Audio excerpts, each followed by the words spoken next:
Who's the biggest developer in Florida right now? Lennar? D.R. Horton? Some hedge fund out of New York? Nope. It's the tax-exempt land you drive past every day.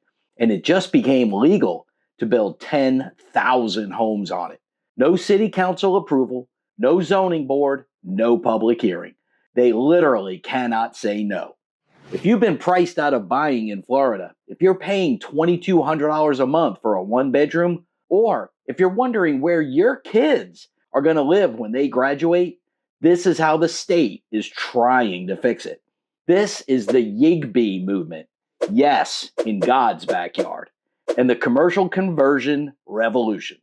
The church you drive past every Sunday, the mall you haven't stepped foot in since 2019, they are about to become your neighbor's new apartment. Let's get into it. Let's start with the churches. For decades, religious institutions in Florida have had this weird problem.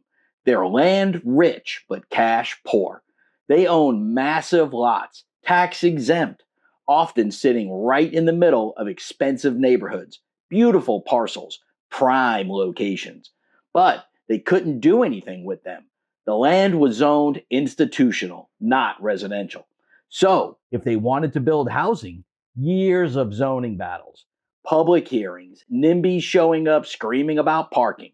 Then came Senate Bill 1730, passed in 2025. This bill is the nuclear option for zoning. It says any municipality in Florida can approve affordable housing on religious institution land, regardless of the underlying zoning. The catch, about 10% of the units have to be affordable. Meet that threshold and you bypass the entire rezoning process. Thousands of parcels unlocked overnight, and cities are already moving. St. Pete became the first city to actually codify this state law into their local code. Check out Palm Lake Urban Sanctuary, 86 affordable units being built right now on the grounds of Palm Lake Christian Church in Distant Heights. Their groundbreaking ceremony is February 6, 2026, but they've already started. And this isn't a shelter. This is a 4-story mid-rise for seniors and families earning 80% of the area median income. That's about $68,000 a year for a family of 4 in St. Pete. Here's the math that makes this work. The church provides the land. That cuts development costs by roughly 20%. The city fast-tracks the permit, and suddenly you've got affordable units that a private developer couldn't make pencil out. Now, that's a mid-market neighborhood, but what about somewhere actually expensive? Coconut Grove, Miami. Median home price $1.4 million.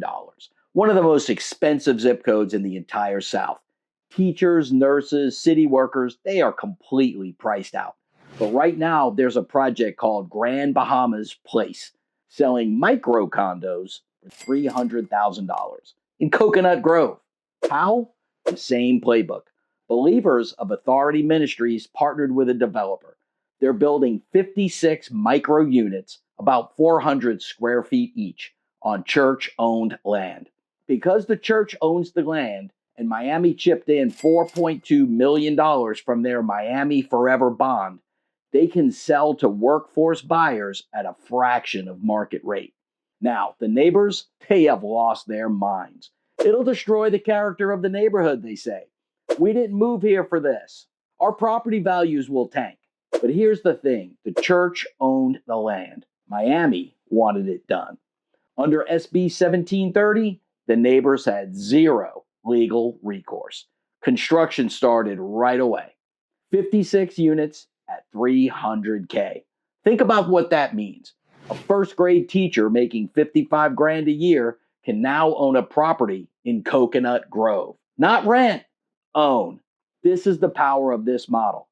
It lets missing middle housing exist in luxury neighborhoods where land costs would normally make it impossible. Now, churches are one thing, but here's an even bigger opportunity sitting vacant across the state. And unlike churches, these properties, they are dying to be redeveloped. The Suburban Mall. Macy's closing. Sears gone. JCPenney is holding on by a thread. But here's what most people miss. The land underneath, gold. These properties are already zoned commercial, already connected to highways, already have infrastructure, parking, utilities, everything's there. The Live Local Act, which was passed back in 2023 and updated in 2025, gave developers a superpower. Here's the deal. If you build at least 40% workforce housing, you can build on any commercial or industrial land. But here's where it gets wild. There's something called the 1 mile rule. Basically, you can build as tall as the tallest building within 1 mile of your site. So, if there's a 30-story luxury condo on the beach and you own a dying mall 1 mile inland, you just unlock the right to build 30 stories on a parking lot. It's a zoning cheat code, and developers know it. The Galleria in Fort Lauderdale, 30 acres of prime real estate, dying retail. Developer GFO Investments wants to turn it into a massive mixed-use district. Now, because there are high-rise condos on a beach less than a mile away, they're using the Live Local Act to propose 9 towers. Each one 30 stories. 3,100 new residential units, replacing them all. About 1,200 of those will be workforce housing for people making 120% of area median income. That's around 81 grand a year for a family of 4. Neighbors hate it.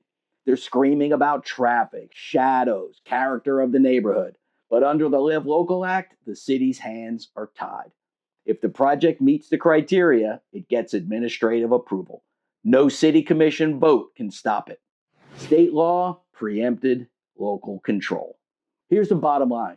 If you're hunting for housing under 400K in a decent neighborhood, you're not finding it in suburban subdivisions anymore. You're finding it in a church parking lot in St. Pete or a dead Sears in Fort Lauderdale. And if you're an investor, pay attention to the halo effect. When a dying mall like the Galleria gets replaced by 3,000 new residents, luxury, and workforce, the property values in the surrounding neighborhood shift instantly. You want to own the duplex next to the redevelopment, not 5 miles away. And if you're a neighbor worried about what's coming, understand that the rules have changed.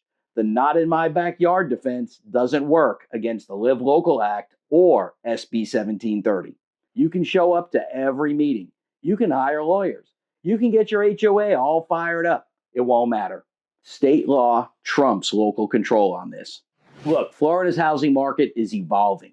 We're moving from sprawl to infill, from permission to mandate. The church pew and the food court, they're becoming the foundation of our new housing supply. Whether you think this is brilliant policy or a disaster waiting to happen, it's happening right now. And the question is, are you positioned for it or are you surprised by it? Hey, I'm Tom McNamara, your Florida real estate insider. The landscape is changing. Make sure you see it coming. See you in the next one.